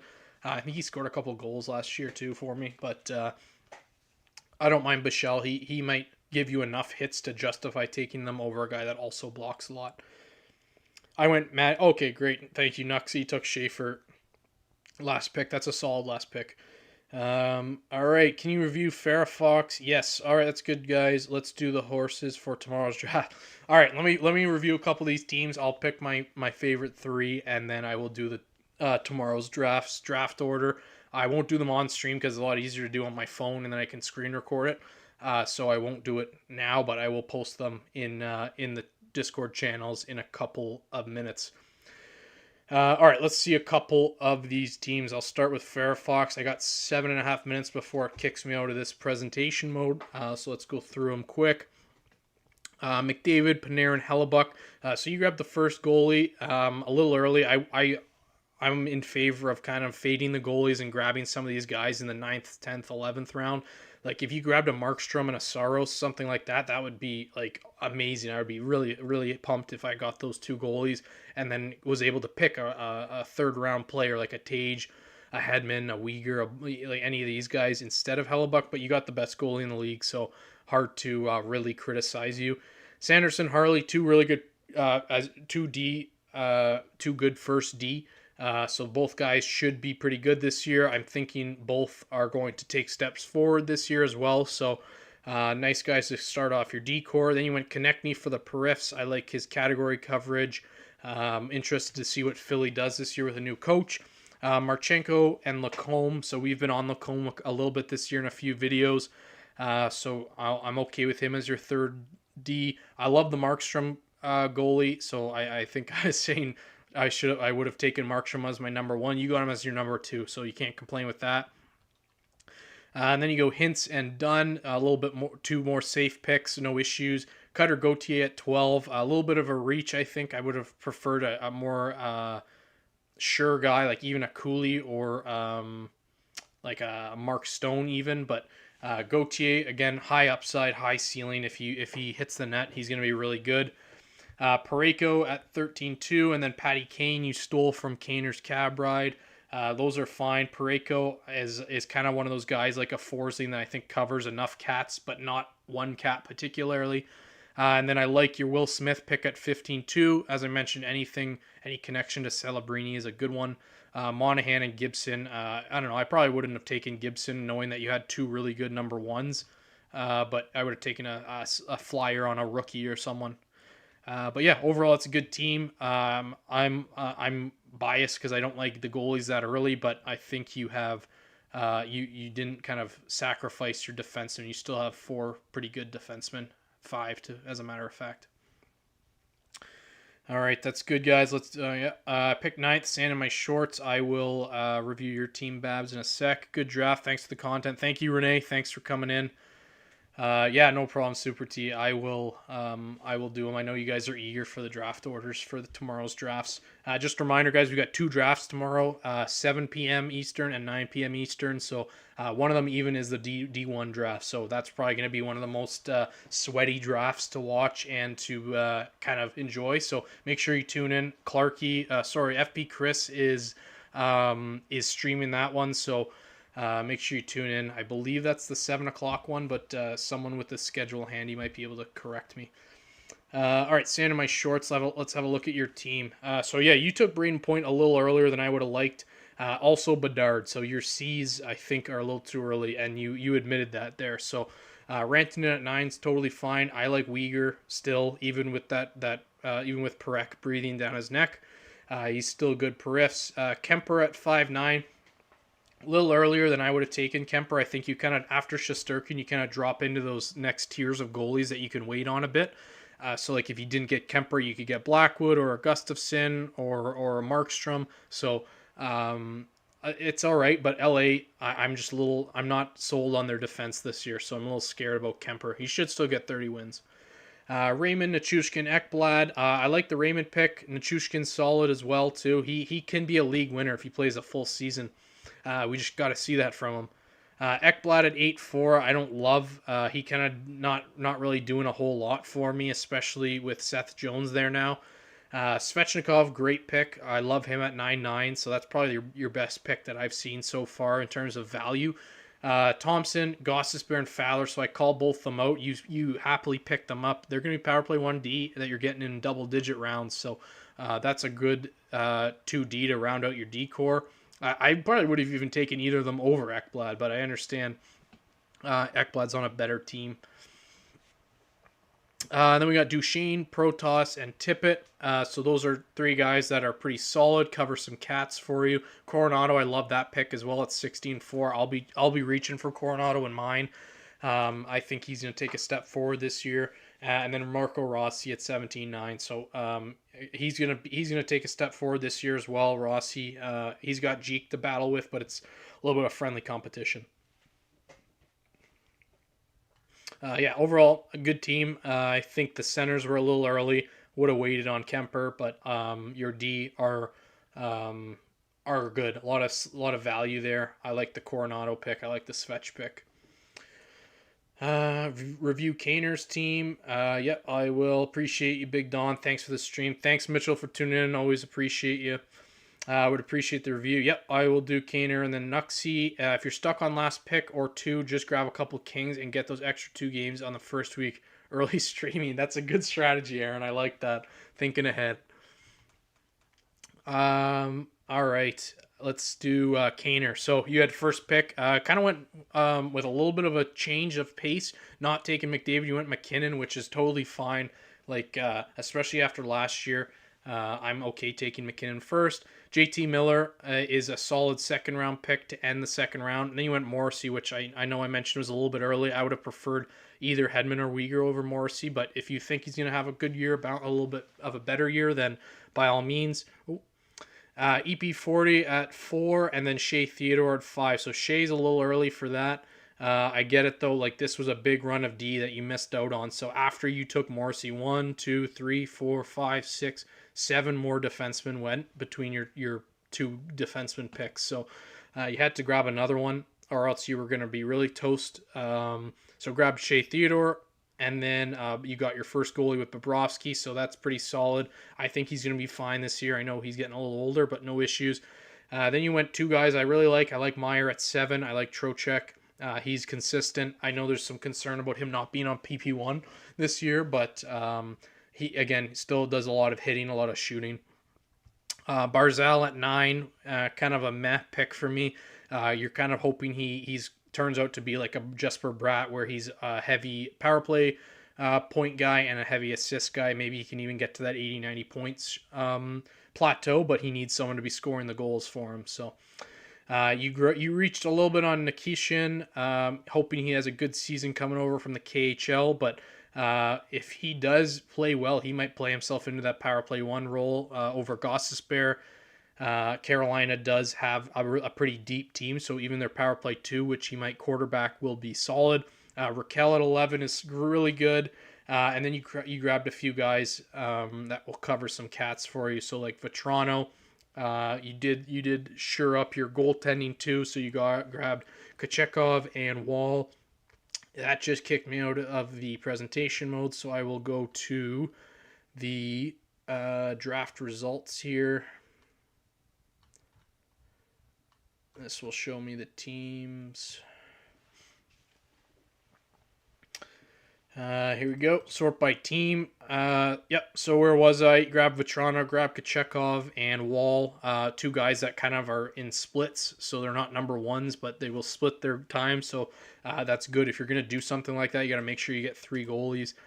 Devin Tays and then Casper is a really good pick. FP likes it Casper a lot this year, especially Chris.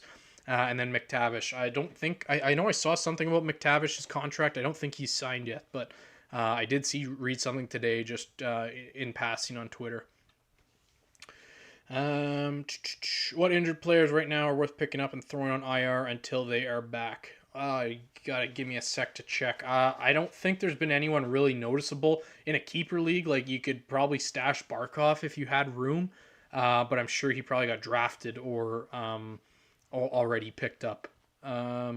In terms of other hurt guys, like a lot of the guys haven't been actually put on IR yet, especially because the season hasn't started. So we've heard a few guys that are going out, but not going to be in IR that you can actually put on your IR. Kachuk and Hyman are the top two IR candidates right now. Yeah, those guys, definitely Hyman I would think of, but I don't think he's going to be available. So actually, I don't think either of those guys are going to be available. But yes, those are IR candidates in a sense that you can draft and stash. So overall, Kaner, good team. Took a few reaches, but you kind of have to when you're picking first. So I don't blame you. I liked your 11th through 13th pick. So taking Carolina's goalies can't be a problem. Like they're a really good team. So no matter who's starting, just I own a bit of both of them, Kachekov and Anderson last year, and they were so frustrating. I ended up dropping them here and there, picking them back up. So they can be frustrating because they don't get a lot of shots. So if they let in 3 goals, for example, which isn't a bad night, they go like 16 for 19 and they hurt your goals against in your save percentage. So that's the only concern with Carolina. They don't allow a lot of shots. All right, and then a Nuxie, I owe you a review. Let's see. All right, so you had pick 12, so you picked at the opposite of Kaner, which is a good leeway into you. You went the Hughes brothers at 12-13, which is solid. Like regardless, I'm okay taking Hughes in the second round, which is pretty much what you did. Jesper Bratt at 3, so you grab 2 Devils to start your draft. I don't love Jesper Bratt, but that seems to be where he's going. He's a 90-point guy. Maybe going to get up there into the hundreds if Hughes is healthy and kind of playing with him, but he doesn't do a whole lot shot wise or perif wise. So I don't love Bratt, but I did acquire him in one league last year, so he's good for power play points.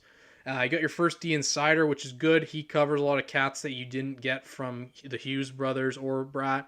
Celebrini at 5 is a little bit early for me for a center, but again, the sky is the limit for Celebrini. I think he's one of the most exciting players right now, even maybe ahead of Bedard. You grab Jarvis for the triple eligibility. I like that pick at 6. Holloway a little bit early, but again, he covers some cats that you haven't had with Celebrini and Jarvis in between. McAvoy, really good pick at 8 he's going to probably be PP1. Zach Hyman, I like that pick as well. And then Sorokin at 10 is totally fine for your first goalie. I like the Stamkos pick. Again, triple eligibility. He's going way too late. 132 is ridiculous for him. Like a guy that can still score 30 goals, going to put up a lot of power play goals. He's like, a poor man's Ovechkin for where he scores from. So, taking him in the 11th round is really good.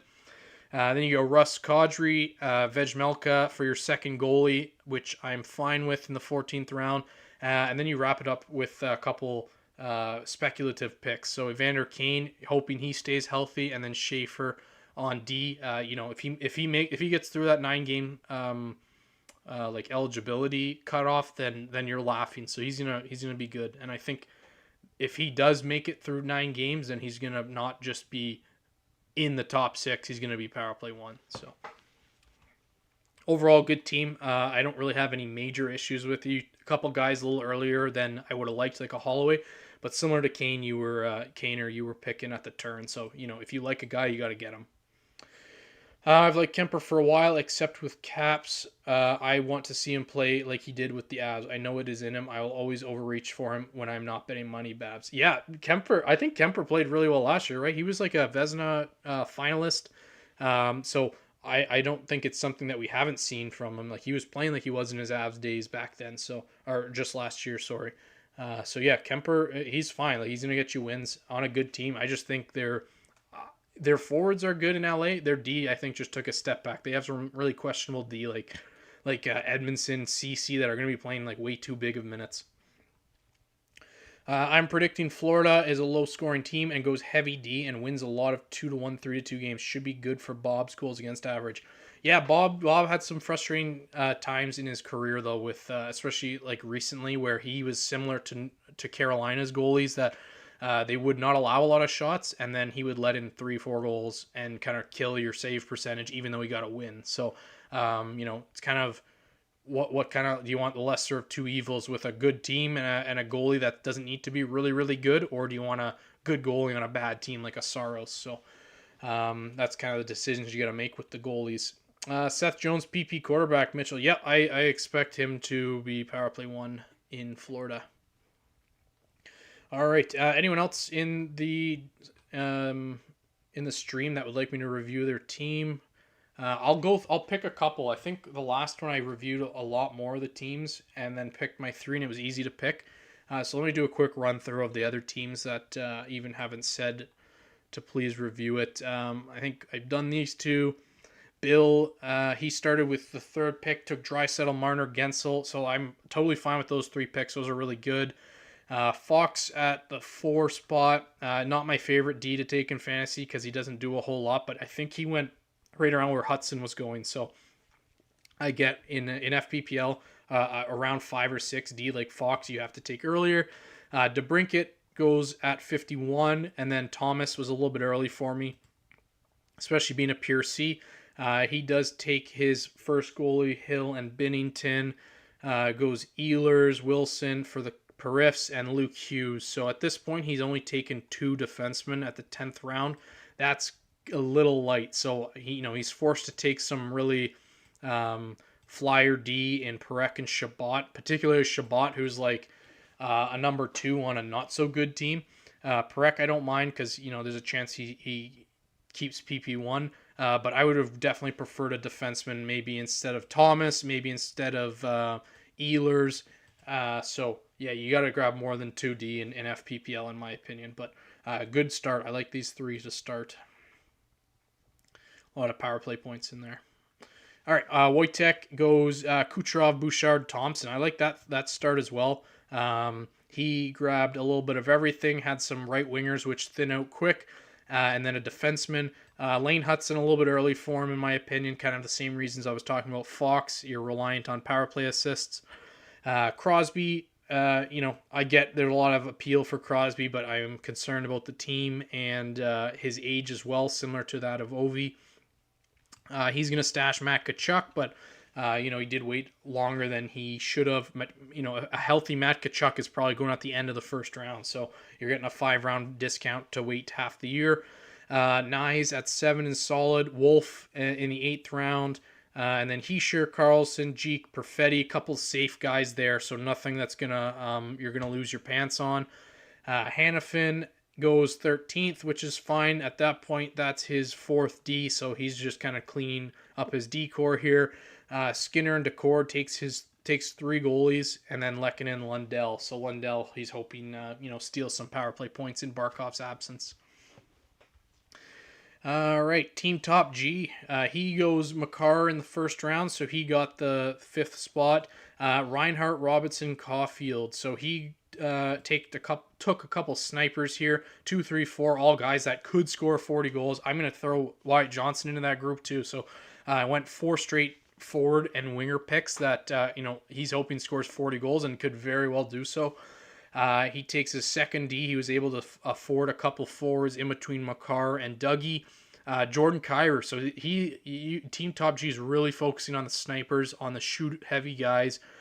Kyrou being one of them as well. Then he goes Gustafsson for his first G. His first pick I don't like, which is Kiefer Sherwood. At this point, he's only taken Makar and Hamilton, which are not perif heavy D, so he did need some hits and blocks. Kiefer Sherwood definitely covers that hit portion. Saros going in the 10th round is really good. Then he goes Doughty, follows up with Bichelle, so that kind of is fitting to take Sherwood and Bichelle, the 2 guys that are probably going to lead the league in hits. Dorofayev at 12, I love.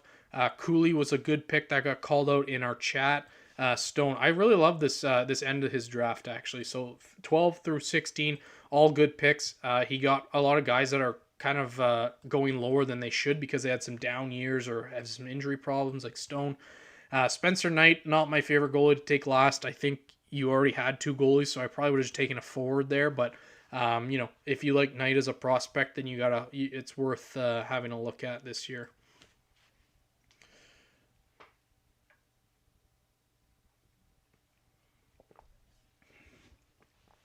No reason to be concerned about Crosby. He's a lock for 80, 90 points regardless of how garbage the team is. Yeah, that's pretty fair to say. 80 points is probably a pretty safe lock.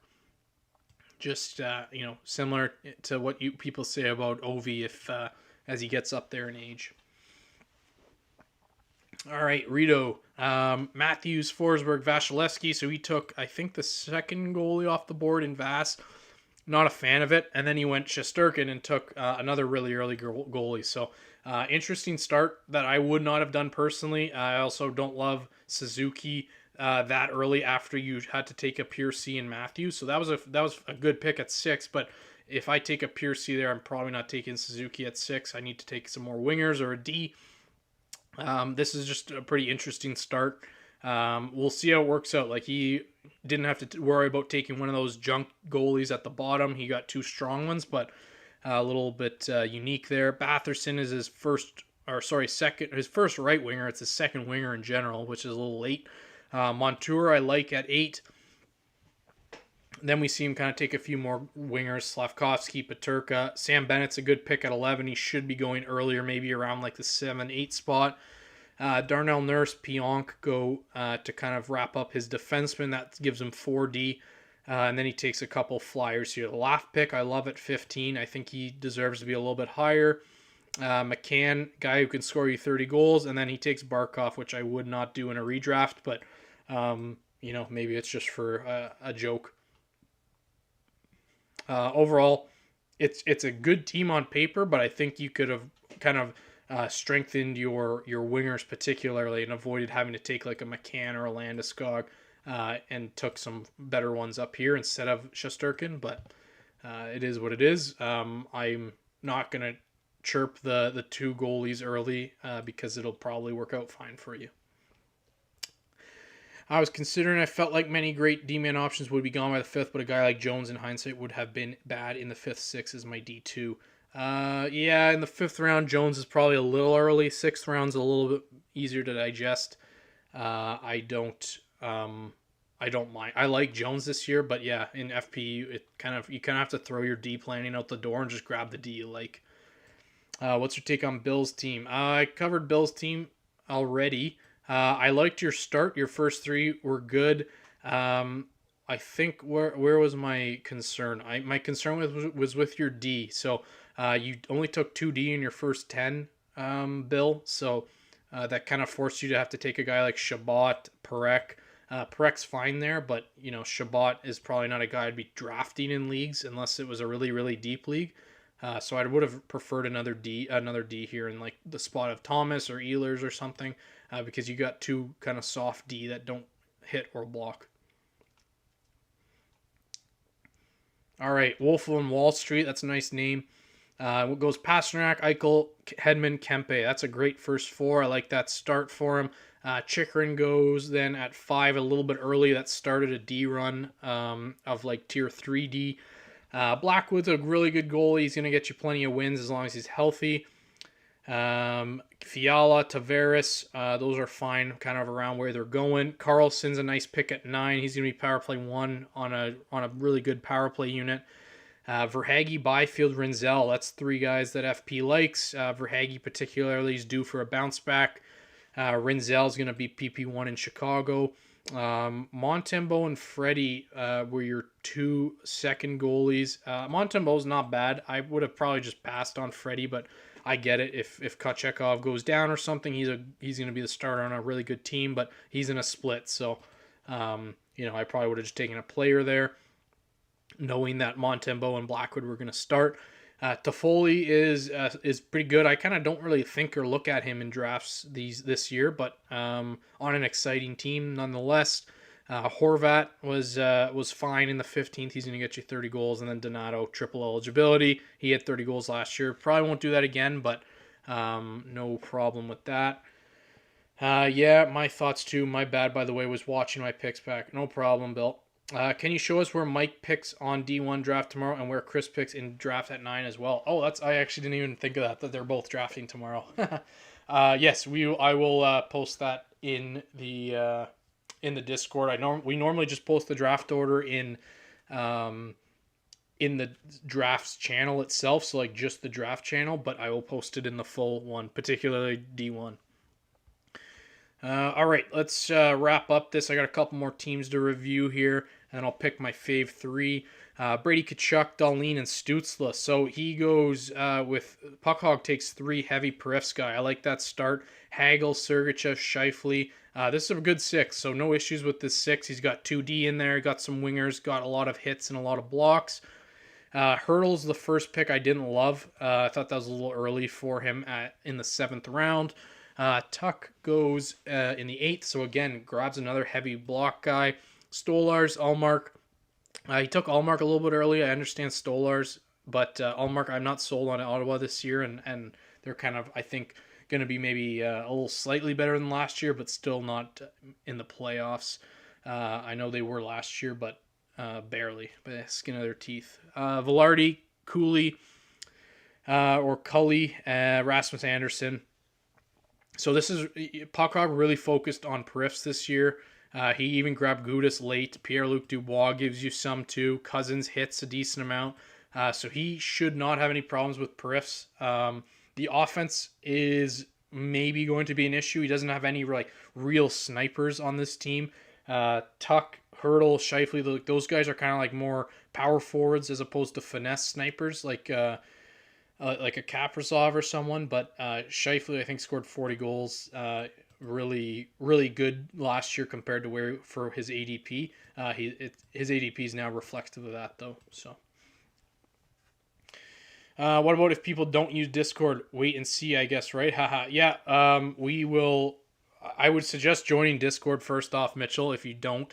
If you want to see where Mike picked, maybe do you have a buddy that does use Discord or a friend of someone in FP? You can reach out to them and they'll send you the pick. If you want to message me on social media, on the FP's account, I will let you know where either of them pick once I do it.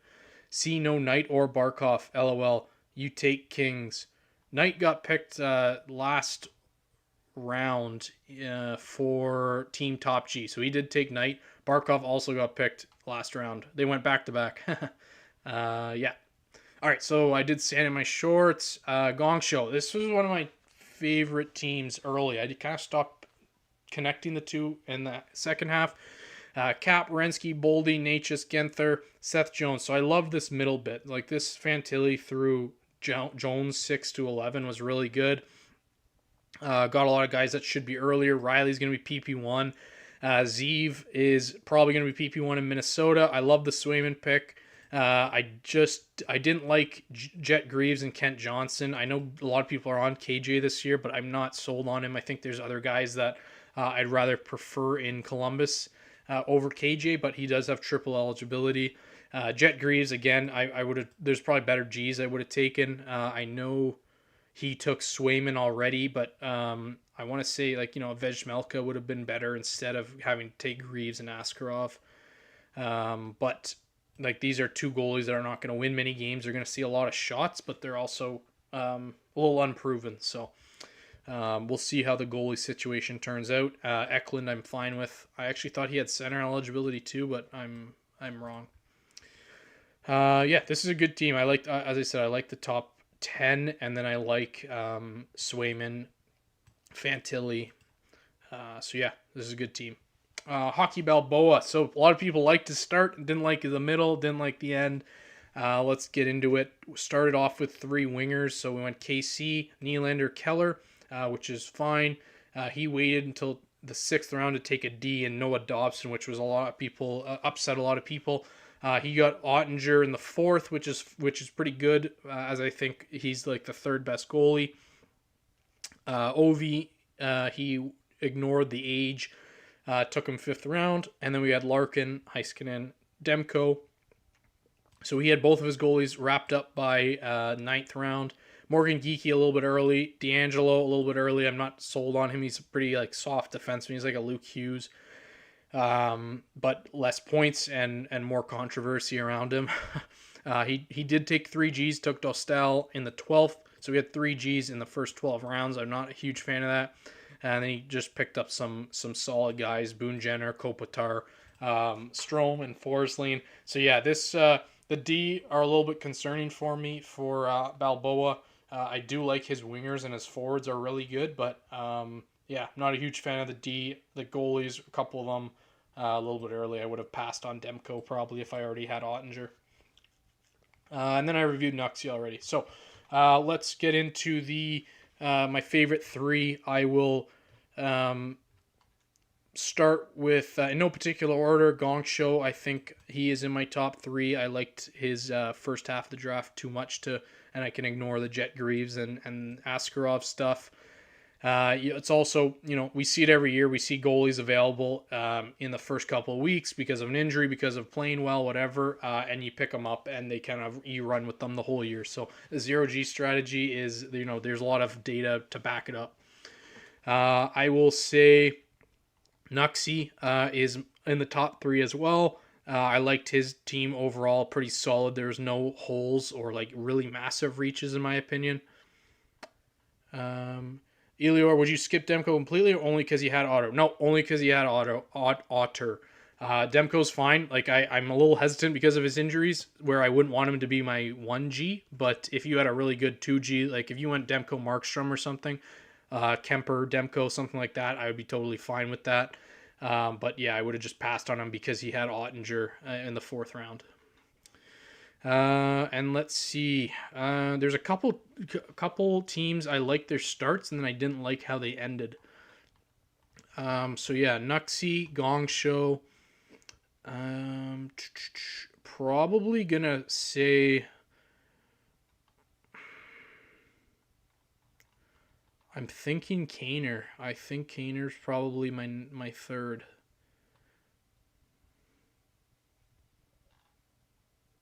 Team Top G was doing well. I really liked it, and then he took Sherwood, and I didn't like it after that. So if I can ignore that, and actually, yeah, I'll say Kaner and Top G are probably my 3rd. They're tied for 3rd. I can ignore the Sherwood just like I can ignore his reach on Morrissey.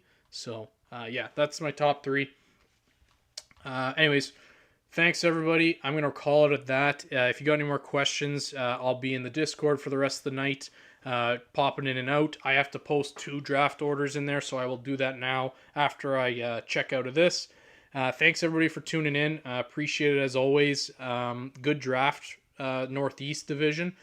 We got 2 more tomorrow, as I said, so make sure you check in tomorrow at 7 p.m. Eastern and just stay on all night until probably like 10 p.m. Eastern. That's when the second one will be done. So thanks, everyone. As always, signing off. Have a good rest of your night and a good week. Hopefully, FP can make the Monday a little bit better tomorrow. So thanks again.